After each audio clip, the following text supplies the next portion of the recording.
Hello friends, नमस्कार। आप सभी का आपके अपने यूट्यूब चैनल नैन स्कूल पर हार्दिक स्वागत है। देखिए, आज के अपने इस वीडियो में मैं आपके कुछ सवाल लेके आया हूं, जिनके जवाब आपको इस वीडियो में मिलने वाले हैं। देखिए, सवाल इस तरह से हैं। किसी ने सवाल पूछा है कि क्या 21 सितंबर 2023 से डिसेबिलिटी पेंशन जो पहले ले रहे हैं उनकी बंद हो जाएगी। उसके ऊपर देखिए बहुत सवाल हैं।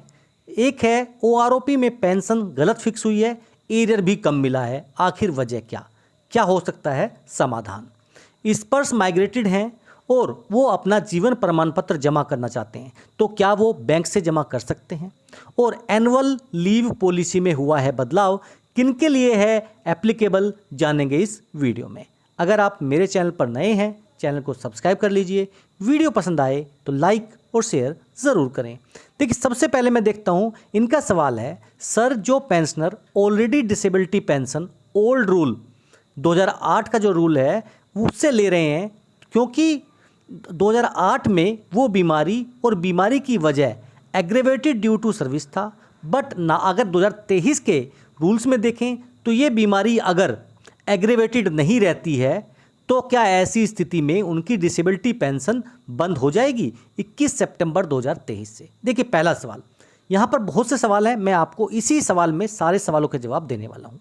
पहला सवाल तो ये है, देखिए ये जो है 21 सितंबर 2023 से रूल्स लागू हैं, जिसको अब से पहले कुछ डिसेबिलिटी पेंशन मिल चुकी है, कोर्ट केस जीत चुके हैं, और कोर्ट केस जीतने के बाद में उनको जो पेंशन है शुरू हो चुकी है, तो उन सब की पेंशन जो है जारी रहेगी, उसमें कोई भी बदलाव नहीं आएगा इस रूल की वजह से। दूसरा, सबसे इम्पोर्टेंट चीज़ कि ये जो डेट है ये आपको याद रखनी है। अब इसके बाद जो भी डिस्चार्ज जाएंगे, रिटायर जाएंगे, इनवैलिड आउट होंगे, वो इस रूल के आधार पर जो है एप्लीकेबल होंगे। तो जैसा इन्होंने पूछा है, उनकी पेंशन बंद नहीं होने वाली है। नेक्स्ट देखिए, क्लैरिफिकेशन ऑफ एनुअल लीव।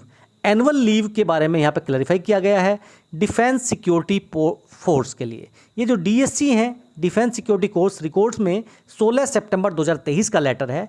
यहाँ पर बताया गया है कि देखिए, अगर आप 1 जुलाई से पहले डीएससी में भर्ती होते हैं तो आपको देखिए 45 दिन एनुअल लीव और 15 दिन कैजुअल लीव दी जाएगी। लेकिन अगर आप इसी साल आर्मी से, एयरफोर्स से, नेवी से रिटायरमेंट होकर डीएससी में ज्वाइन हुए हैं और वहाँ पर आपने अपनी 60 दिन की एनुअल लीव पूरी कंप्लीट कर ली थी, तो देखिए आपका जो कोटा था एनुअल लीव का पूरा ले चुके हैं। आप डीएससी में ज्वाइन करने के बाद में एनुअल लीव आपको जो आपकी 45 डेज थी वो इस साल आपको नहीं मिलेगी। इस साल आप केवल 15 दिन की जो कैजुअल लीव है वो ले सकते हैं, ये यहाँ पर बताया गया है। तीसरा सवाल देखिए यहाँ पर है, government business pension disbursement submission of life certificate bye defence pensioner migrated under स्पर्श। देखिए यहाँ पर ये बताया गया है, ये आप देख सकते हैं। देखिए 2022 का लेटर है, एसबीआई का ई सर्कुलर है, जहाँ पर उन्होंने बताया था कि देखिए अगर आपका माइग्रेशन स्पर्श में हो चुका है तब भी आप एसबीआई की किसी भी ब्रांच में जाकर अपना लाइफ सर्टिफिकेट जमा कर सकते हैं वहाँ पर मैनुअली। और वो एसबीआई ब्रांच का काम है, बैंक का काम है कि देखिए जो भी आपका डाटा है, पूरा डाटा वो ऑनलाइन डिजिटल रूप में सबमिट करे स्पर्श को, और सारी जानकारी वहाँ पर आपकी सबमिट हो जाएगी। यहाँ पर देखिए साफ साफ बताया गया था, the life certificate should be under safe upkeep and to be retained for a period of 5 years. Under no circumstances the life certificate will be sent to CPPC. The life certificate will be updated digitally in Spurs on the completion of authorization by the checker in the pension application system. यहाँ पर ये सारी चीज़ें आपको बताई गई। The existing pensioners whose pension is processed and paid by our bank, the earlier instructions will remain unchanged. तो यानी यह सबसे इंपॉर्टेंट चीज़ ये है कि अगर आप स्पर्श में माइग्रेटेड हो रखे हैं, आपका एसबीआई में अकाउंट है, किसी भी ब्रांच में आप एसबीआई की में जाकर वहाँ पर अपना लाइफ सर्टिफिकेट जमा कर सकते हैं। ये यहाँ पर जानकारी आपको दी जा रही है। अगर आपको ये लेटर चाहिए तो आप मेरे टेलीग्राम चैनल नैन स्कूल से ले सकते हैं। देखिए एक सवाल है, सर मदर को फैमिली पेंशन मिलती है, सिपाही 16 year service, Y group basic pay 10,278 थी, अभी 10,755 ओआरओपी के बाद हुई है, क्या ये सही है? और एरियर हमें 30,000 रुपये मिला है, क्या ये भी सही है? मिला हमें, बताइए। देखिए मैंने इनका पूरा डाटा मंगाया, आप देख सकते हैं, मैंने इनको टेलीग्राम पे बातचीत की पूरी। इन्होंने टोटल 16 साल 11 दिन जो है यहाँ पर सर्विस की है, सिपाही वाई ग्रुप के हैं। एनरोलमेंट डेट, रिटायरमेंट डेट, ये सारा मैंने मंगाया टोटल।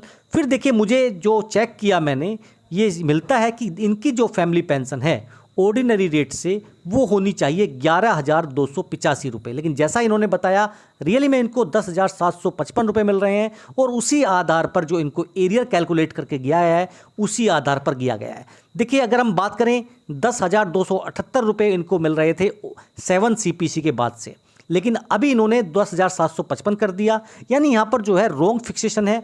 और मैंने इनको बताया कि देखिए, आप CP ग्राम पर कंप्लेंट डालें।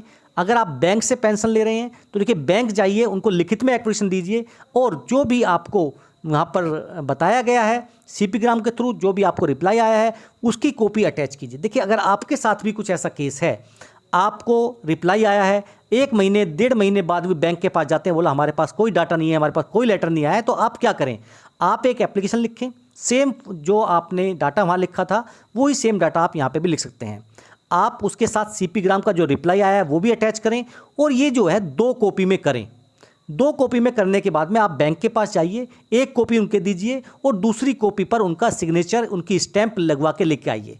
और अगर वो फिर भी बोलते हैं प्रॉब्लम है उनको, तो देखिए, आप दोनों चीज़ें दोबारा से, जो आपने बैंक के पास गए हैं वहाँ का साइन कराया है, वो भी अपलोड करें CP ग्राम की कंप्लेन में कि देखिए, इतने दिन बाद भी बैंक बोल रहा है हमारे पास नहीं आया है, गलती किसकी है। देखिए, बहुत जल्दी इसमें समाधान मिलने की संभावनाएं हैं। तो ये थे आपके सवाल। अगर जानकारी आपको पसंद आई तो चैनल को सब्सक्राइब करें, वीडियो को शेयर करें। फिर मिलेंगे आपसे। जय हिंद, जय भारत।